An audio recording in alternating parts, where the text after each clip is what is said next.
খুব শীঘ্রই মানুষের মধ্যে এমন এক যুগ আসবে যেখানে ইসলামের নাম ব্যতীত অবশিষ্ট কিছুই থাকবে না, আর অক্ষর ব্যতীত কোরআনের কিছুই থাকবে না।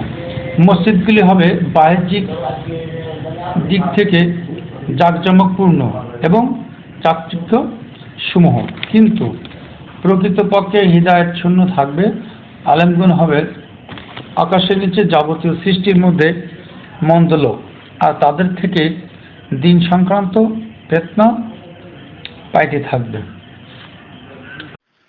আপনি যখন একটি কাজ করবেন তখন কিন্তু কাজটি করার সঙ্গে সঙ্গেই আপনার সফলতা আসবে না।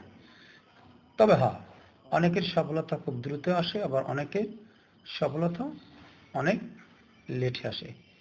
তাই বলে লেটে আসা মানে এটা নয় যে আমার দ্বারা হবে